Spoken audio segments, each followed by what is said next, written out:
Mirë se vini. Sot do flasim për një nga ato problemet që e njeh çdo menaxher, pa përjashtim. Ai momenti kur punojnë si më mirë, ai që mban gjithë peshën e ekipit, vjen dhe dorëzon dorëheqjen. E pyetja është gjithmonë e njëjta. Pse? Pse ndodh kjo?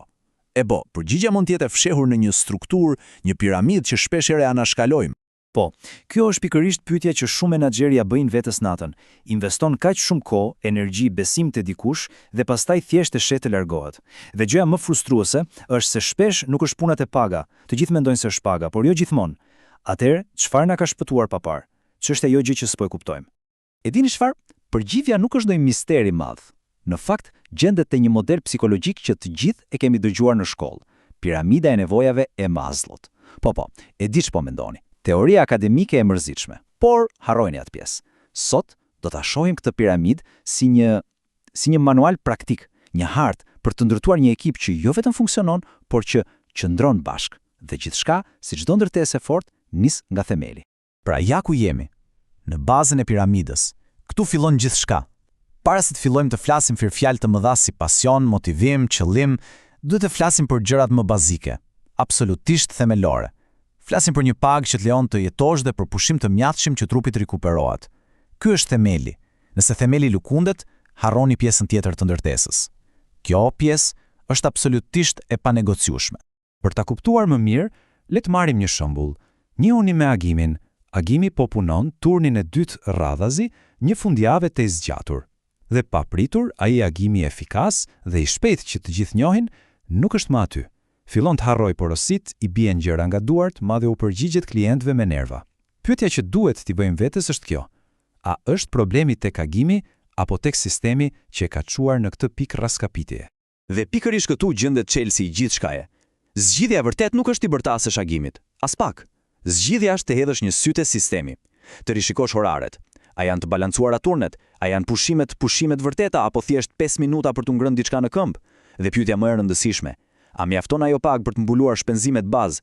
Këto janë pyetjet e para, ato themeloret që duhen bërë. Ja, le ta bëjmë edhe më praktike. Kjo është si një listë kontrolli fare thjesht për çdo menaxher. Dhe kujdes, këto nuk janë luks, këto janë kushtet minimale, absolutisht minimale. Nëse qoftë edhe njëra prej këtyre pikave nuk plotësohet, atëherë themeli i piramidës është i lëkundur. Dhe e dim çfarë ndodh kur themeli lëkundet. Gjithë struktura rrezikon të bjerë. Mirë, themi se katin e parë e kemi në rregull. Paga është korrekte, pushimi garantohet. Tani ngjitemi një kat më lart.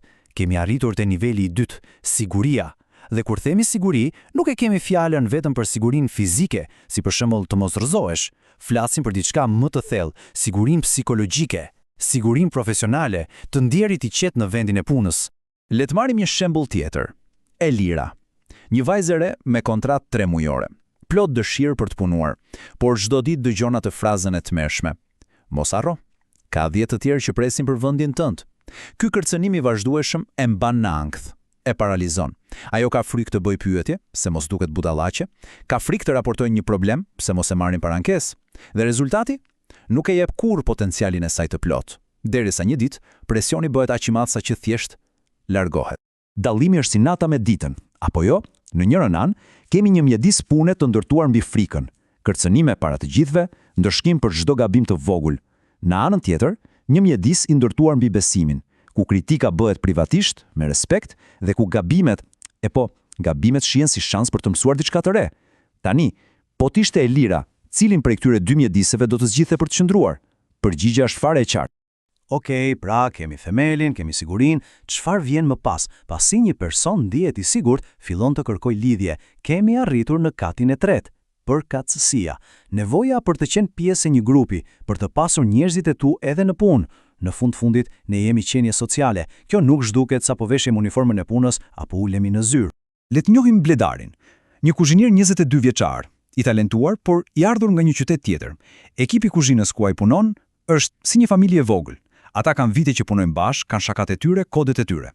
Dhe Bledari është jashtë këtij rrethi, ndihet si i huaj. Dhe ky izolim fillon ta hajë nga brenda. Fillon të vonohet pak, bëhet më i heshtur. Nuk është se po bëhet punonjës problematik. Ai thjesht po ndjehet thellësisht i vetmuar në mes të një turme. Dhe ja ku vjen lajmi i mirë.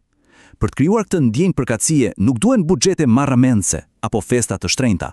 Jo, Duhen gjestet vogla, por të menduara mirë. Një prezantim zyrtar kur vjen dikush i ri. Ti caktosh një koleg që ta ndihmojë javët e para. Një takim i shkurtër 5 minutash para se të nisë turni. Apo thjesht të kujtosh të festosh një ditëlindje. Janë këto gjestet vogla që ndërtojnë ura të mëdha midis njerëzve. Mirë, po ngjitemi më lart. Kemi kaluar themelin, sigurinë, përkatësinë, tani jemi në katin e 4. Kur një punonjës ndihet pjesë e grupit, lind një nevojë tjetër. Nevoja për t'u ndjerë i vlerësuar brenda atij grupi. Kjo është nevoja për respekt, për njohje, për ditur se puna që bën ka vlerë dhe se dikush e sheh atë që bën. Ndihem e padukshme. Kjo është ndoshta një nga fjalitë më therrse që mund të dëgjojë një menaxher, sidomos nga një punonjës i mirë. Sepse kjo fjali nuk ka lidhje me pagën, as me turnet, ka lidhje me diçka shumë më thelbësore, shumë më njerëzore, nevojën tonë për t'u parë, për t'u njohur. Edhe historia e Angelës është një mësim, një paralajmërim i hidhur për të gjithë. Ajo ishte ajo që quajmë punonjësja ideale, e pavarur, profesioniste, i zgjidhte vetë hallët. Dhe këtu qëndron ironia e madhe. Menaxheri ishte kaq i zënë duke u marrë me ata që krijonin probleme, saqë harroi krejtësisht të vlerësonte atë që punonte pa bërë zhurmë në mënyrë perfekte. Mungesa e vlerësimit e bëri të ndiej e padukshme. Dhe njerëzit që ndihen të padukshëm nuk qëndrojnë gjatë në një vend. Po si tregon vlerësimi?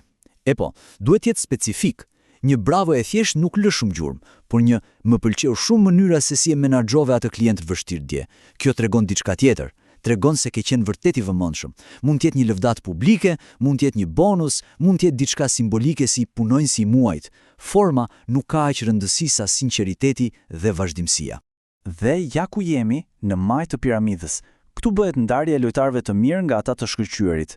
Për të mbajtur në ekip talentet e vërteta, ata të bëjnë diferencën. Nuk mjafton të ofrosh një punë të qëndrueshme dhe një pagë të mirë. Duhet të ofrosh një rrugtim, një të ardhme. Kjo është maja, vetë aktualizimi, nevoja për të rritur, për të mësuar gjëra të reja dhe për të arritur potencialin maksimal. Le të marrim Merionin, një kuzhinier super i talentuar, ka 5 vjet në të njëjtin vend. Por problemi është pikërisht ky. Ai bën të njëjtën gjë çdo ditë. E zotëron punën e tij sigurisht, por kur e zotëron diçka, pa pasur sfida të reja, ajo kthehet në mërzi. Kështu që ai i jep dorëheqjen, dhe kur menaxheri e pyet pse, ai thotë: "Nuk e shoh veten se ku po shkoj këtu." Kjo nuk është një ankesë, kjo është një kërkesë për një vizion për një të ardhme, dhe nëse nuk ja ofron ti atë vizion, dikush tjetër jashtë do ta bëjë me shumë qejf. Atëherë, si zhbllokohet ky potencial? Si mbahen njerëz si Erioni, duke investuar tek ata? Po, është investim në trajnime, investim në krijimin e një plani të qartë karriere, ku ata e dinë se cili është hapi tjetër, duke u dhënë përgjegjësi të reja, gjëra që i nxjerrin pak nga zona e rehatisë, duke u dhënë lirinë për të provuar ide të reja. Kështu e kthen një vend pune në një karrierë, dhe kështu i mban njerëzit më të mirë pranë vetes. Pra, nëse e shohim të gjithë pamjen, është e qartë. Çdo kat i kësaj piramide ndërtohet mbi tjetrin. Nuk mund të hidhesh direkt te maja. Në fillim, duhet të ndalosh gjakderdhjen, si të thuash, të parandalosh pakënaqësinë duke plotësuar nevojat më bazike. Pastaj, kur e ke stabilizuar situatën, fillon të ndërtosh, të krijosh një mjedis ku njerëzit jo thjesht nuk largohen, por ku ata lulëzojnë dhe ndjen vërtet të motivuar. Dhe kjo na çon te pyetja e fundit, pyetja më e rëndësishme që del nga gjithë kjo analizë. Cilin kat të piramidës suaj në ekipin tuaj e keni lënë pas dore? Ndoshta merrni një moment dhe mendoni pak për këtë.